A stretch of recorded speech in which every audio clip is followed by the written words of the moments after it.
Good morning. This is Deacon Jodi's Daily, and today we have some very interesting readings. We have Paul to the Romans, chapter 6, and then we have another reading from Luke. Thank you for joining the video, by the way. If you would like and share, I would appreciate it.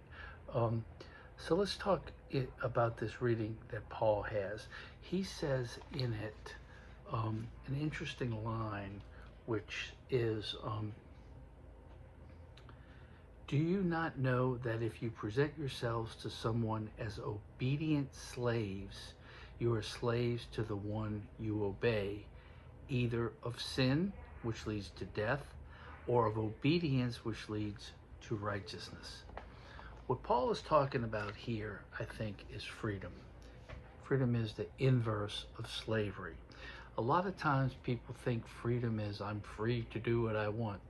Actually, freedom is freedom from something.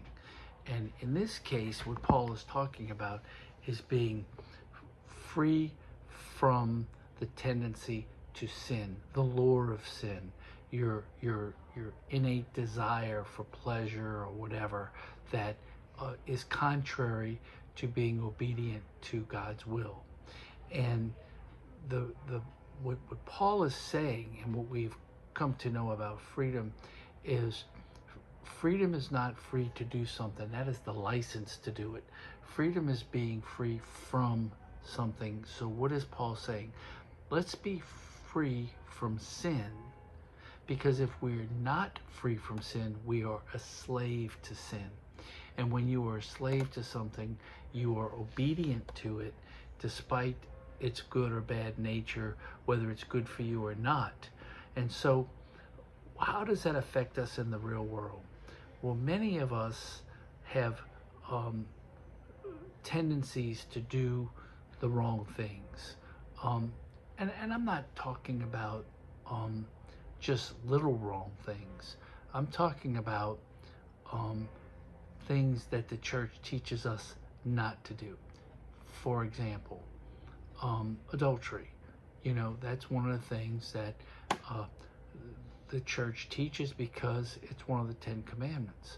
And so, that being the case, when people engage in that kind of activity, they become slave to sin. They are slaves. It's a slavery. Our desire should be to be cast free from that desire to do that wrong thing. Just like stealing or lying or any of the 10 Commandments.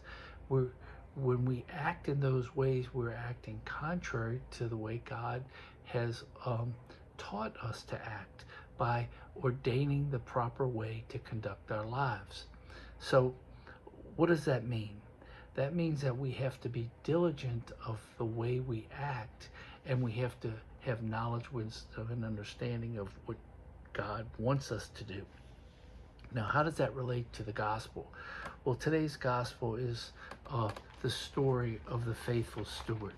And so what Luke is teaching us, Jesus is teaching us through Luke, is that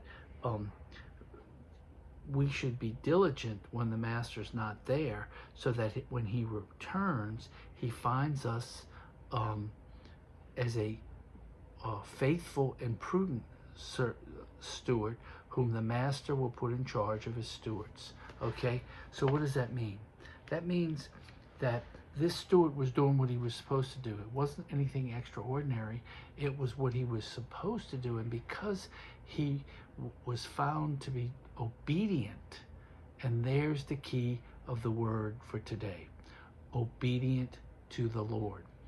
We need to ask ourselves, are we being obedient to what God expects us to do and who God expects us to be, or are we being disobedient?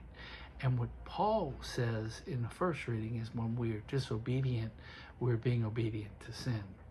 And what Jesus is saying is that when we are obedient to God, graces flow.